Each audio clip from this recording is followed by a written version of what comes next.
Hi, ka-coffee! Magandang araw po sa inyo. Maulan na araw dito po sa Pilipinas. Nagluluksa ang kalangitan. Hoy! Sumasabay dito ang kampo ni Digong ah. Alam mo kung bakit? Puro kamalasan. Hindi natin alam kung ano yung nangyayari, pero hindi pumapanig sa kanila ang tadhana, hindi pumapanig sa kanila ang sitwasyon. Natatandaan ninyo. Teka, paano ko ba ito sisimulan? Excuse me.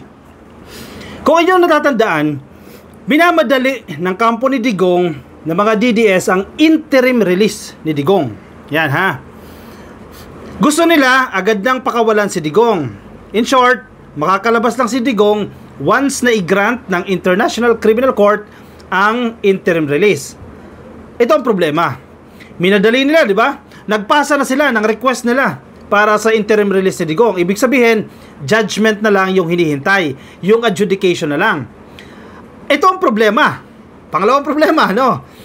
Gusto nila, hinihiling nila, respectfully, ganun ha, respectfully, na wag munang hatulan, wag munang i-adjudicate ang interim release request ng kampo nila. Bakit? Alam mo kung bakit? May hinihintay pa silang dokumento. May hinihintay pa silang ebidensya. May hinihintay pa silang patunay o vital information para mag-grant itong interim release. Nagets nyo, ka-coffee? Nagigets nyo yung point ko? Humiling sila ng interim release. Summary lang ito ha. Humiling ng interim release. Nasa ICC na, napasa na nila. Ngayon, binabawi nila. Hindi yung interim release, kundi yung judgment, itigil muna o wag muna magkaroon ng adjudication. Wag muna. Kasi may hinihintay pa kaming document. Now, bakit kayo nagpasa, Kaufman, abogado ni Digong ha, milyon-milyon ang pinapasa sa inyo, bakit kayo nagpasa ng request ninyo na pakawalan si Digong ng kulang-kulang yung inyong ebidensya? Tapos ngayon, aabalahin nyo ang ICC, susulat kayo sa ICC at hihilingin ninyo na i-delay yung adjudication. Sinong inaabala ninyo? Ang ICC. Sana sa simula pa lang inisip nyo, bago kayo nagpasa ng request for interim release, sana kompleto na yung mga dokumentong inyong ipinasa. Hindi ngayon, kung kailan na ipasa nyo na, saka kayo magre-request sa ICC na i-delay yung adjudication. Nadali na ng kape na mapait, bitter. Sinong nakakahiya? Eh di si Digong. Sino nagpahamak na naman sa inyo? Sino ang lead counsel? Si Kaufman. Hindi man Pilipino si Kaufman eh. Ang tanong, DDS ba yan si Kaufman? O baka pinapahamak lang kayo ni Kaufman? Mga DDS, magdalawang isip kayo. Bakit nangyayari kay Digong yan? Baka kailangan nyo magpalit ng abogado. Baka mas matino si Harry Roque. Kasi si Harry Roque talagang die-hard Duterte supporter yan. O pasok nyo si Harry Roque. Kaso baka maaresto naman. Kulang pala ang ebidensya ninyo, magpapasa kayo ng request for interim release. Hindi pumayag ang prosecution dyan. Hindi pwede. O, pag-usapan natin yan. O, hindi tayo nag-fake news dito ha. Never tayong mag-fake news. Doon lang tayo sa totoo. O, punta kayo sa Manila Bulletin. Makikita nyo sa Manila Bulletin yan.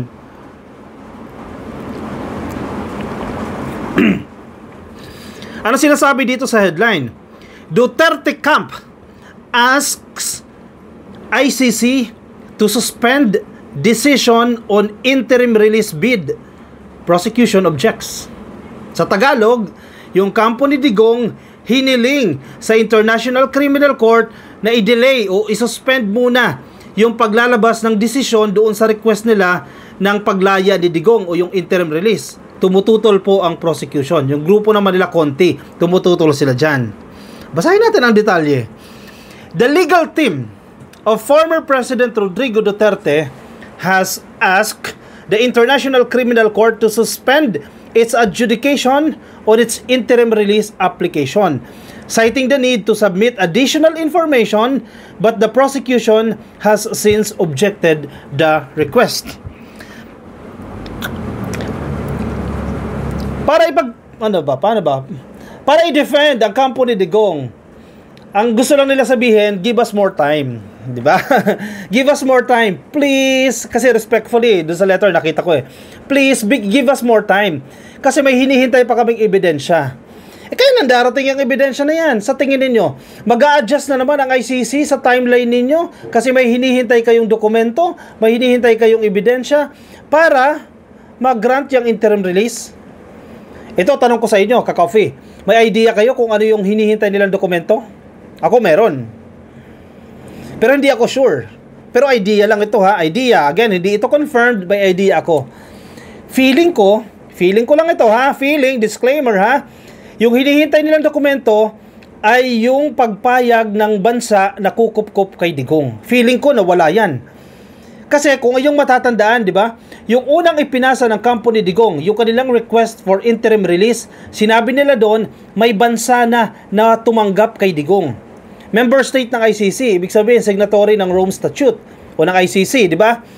Sabi nila, very confident si Kaufman dyan. Meron na kaming nakausap na bansa na willing tanggapin si Digong.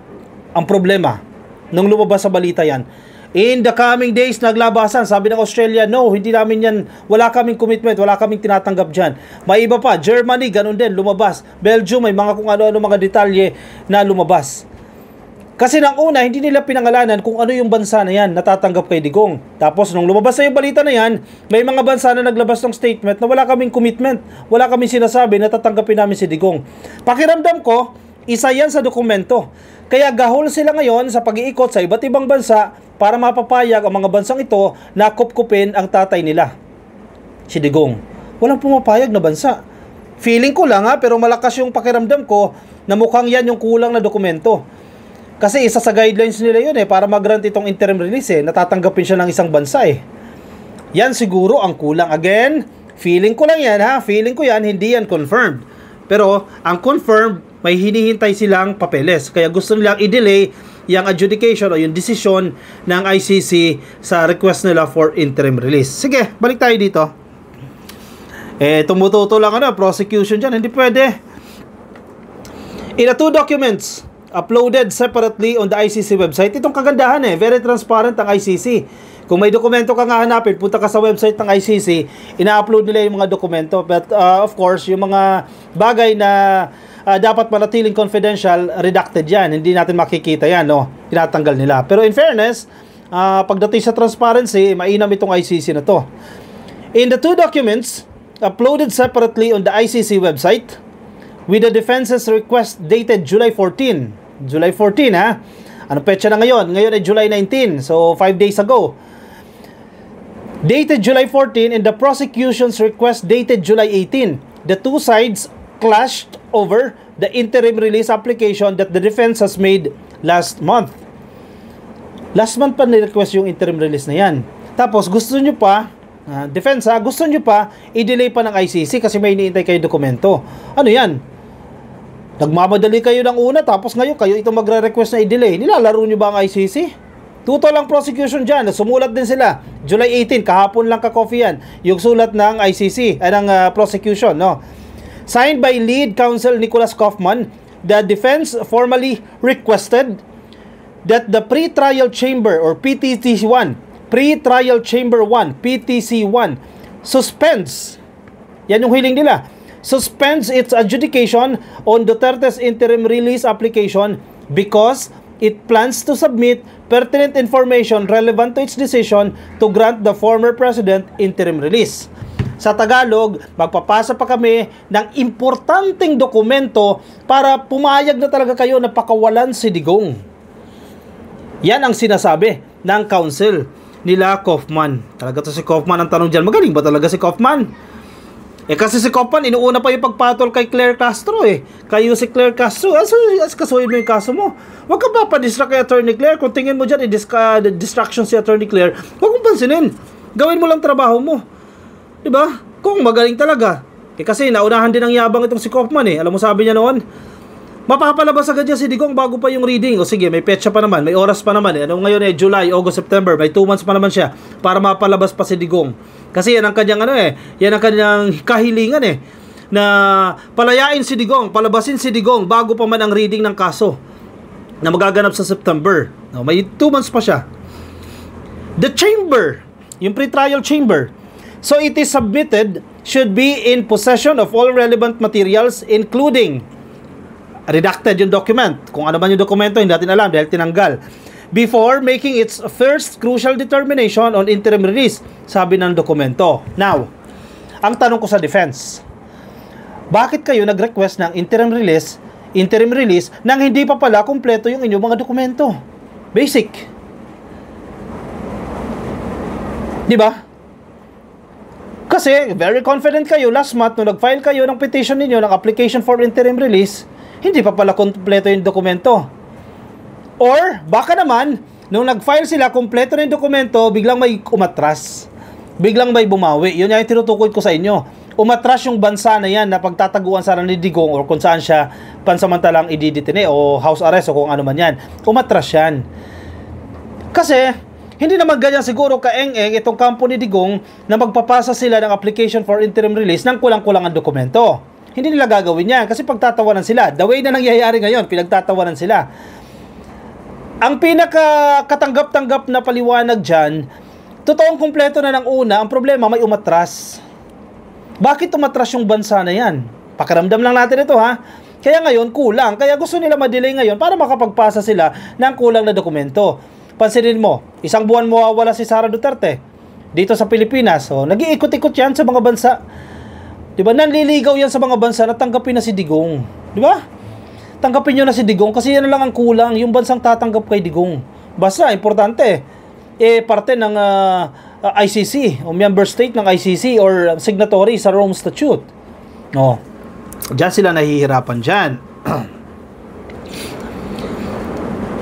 Specific details of the document are withheld or redacted because of confidentiality. Okay lang. We understand ICC. The ICC. At least medyo transparent pa rin ito, no? The defense cited, ito na, grupo nila Kaufman pa to ha. The defense cited the slow-walked and stymied. Ano ibig sabihin ng slow-walk or stymied? May humaharang daw, may pumipigil daw. The defense cited the slow walk and stymied process of receiving vital information from unspecified sources. May pumipigil, may nagdi-delay sa pag-release ng dokumento na yan na kinakailangan ng kampo ni Digong. Ayan na naman, nambintang na naman kayo dyan. May pumipigil, slow walk daw. Oh, hindi makarating-rating sa kanila kasi may nagpipersist, may tumututol. Oh, feeling ko talaga ha, yung bansa na to na kukup sa kanya. Yan ang problema dyan. Yan ang pinakamalaking problema nila. Pakiramdam ko lang ha, kasi may mga pumipigil daw. Kaya slow walk daw yan, stymied. Quote and quote yan, quote and unquote. The defense cited the slow walked and stymied process of receiving vital information from unspecified sources about the former chief executive's interim release. An information which is believed to be vital to pre-trial chamber 1's decision regarding the interim release petition has apparently been made available recently. O yan na. O nasa na yung dokumento na ba yan? Pasa nyo na agad. July 14 kayo sumulat. 14, 15, 16, 17, 18, 19, Sabado, Linggo, 20, 21, o 22. Ipasa nyo na. Baka tanggapin pa ng pre-trial chamber bago sila magkaroon ng judgment. Pasa nyo na. Yun lang yun eh. Hindi yung papadelay nyo kasi nakakatawa. Ito ha. Possible scenarios. Sisisi nila kay PBBM kung bakit nadidelay yung judgment ng ICC. Isisisi nila sa ICC mismo. Ba? Isisisi nila sa council. Yan yung mga possibilities. Isisi kay PBBM, sasabihin nila nangingialam ang gobyerno ng Pilipinas. Isisisi sa ICC, sasabihin nila sadyang dinedelay ng ICC. Isisisi sa prosecution dahil sasabihin nila ginagawa ng impluwensya ng prosecution para ma-delay ang desisyon. Without knowing or without accepting or recognizing the fact na sila ang nagdi-delay sa judgment ng ICC. Sino bang nag-request na i-delay? O defense. Kampo ni Digong, dapat alam ng taong bayan yan. Importante ipaalam natin na sila ang cause of delay. Hindi si PBBM, hindi ang prosecutor, hindi ang ICC. Request sila na ma-delay yung judgment ng ICC sa pre-trial chamber. Kaya nung kasalanan yan? Malinaw na pagkukulang nyo yan. O tapos magpiprayer rally kayo, sasabihin ninyo, ginigipit kayo. Political persecution yan. In light of the aforementioned, the pre-trial chamber is respectfully requested to suspend its adjudication of the request for interim release until such time as the defense has assembled all information necessary to permit redacted yung document to complete, redacted agad yung document. Sabi po sa conclusion and relief sought part of the document read. Sa madaling sabi, wag muna po kayo magdesisyon. Hintayin nyo po kami hanggang makuha namin yung kinakailangan naming dokumento. Hanggang kailan? Hanggang kailan kayo hihintayin ng ICC? Hanggang kailan mag-a-adjust ng timeline ng ICC? Hanggang kailan o kailan nyo makukuha yung dokumento na hinihingi nyo na yan? Ba, hindi pwede yan. May timeline tayo. Hindi pwede mag-a-adjust sa inyo. Diyos na naman kayo dyan eh. Kayo na naman nasusunod dyan eh. However, in a separate filing, the ICC's Office of the Prosecutor asked the pretrial chamber once to reject the defense's request. Correct. Siyempre, grupo nila konti yan. Hindi pwede. Mag-judge na o maghatol na ang pretrial chamber. Hatulan nyo na, ano ba, igagarant nyo ba interim release or no? Ganyan lang yan eh. Total, hindi man sila nakapagpasa ng dokumento na kinakailangan nila sa tingin nila. Oh, then be it. Ba't sundin ninyo yung timeline ninyo? Kinakailangan nyo na magbigay ng hatol dyan. Ibigay nyo na yung judgment ninyo. The defense chose when to file its urgent application for interim release. Correct. Knowing that the submitted blank, yung redacted document, was incomplete. The document signed by Deputy Prosecutor Mame Mandiye Niang said. Simple lang eh, no? Ito rin yung sinasabi natin kanina. So, ang pinupunta ng prosecutors dito, tulad ng sinasabi ko kanina, bakit kayo nagpasa at your discretion, bakit kayo nagpasa ng request ninyo nang kulang-kulang yung dokumento ninyo? Hindi problema nyo na yan. Diba? Hindi yung ipapasa nyo yung problema sa ICC. Basic lang yung response eh. Yan lang ang sinabi. Napakasimple lang na sinabi ng prosecutor. Kayo nagpasa niyan. The defense chose when to file its urgent application. Kayo ang pumili din mismo ng petsa kung kailan nyo ipapasa yung request ninyo for interim release. Kayo lahat yan. Kayo na nga pumili, kayo pa nagkamali, ngayon mga abala pa kayo. The defense should not be permitted to suspend issuance of the decision on the basis that it may, at some unknown point in the future, attempts to supplement its submission. Correct. Huwag nyo na problemahin yan. Magdesisyon na kayo. Yun eh. It argued that contrary to the defense's claims that it has been prejudiced, it is the... Wait, magulo. Baka di natin naiintindihan. Isa pa. It is argued that contrary to the defense's claims that it has been prejudiced, it is the defense's fault that, and I quote, it is unable to substantiate assertions made in its own urgent motion because of the filing of request prematurely. Tumpak. Lutong oh. Very, ano ang tawag dyan?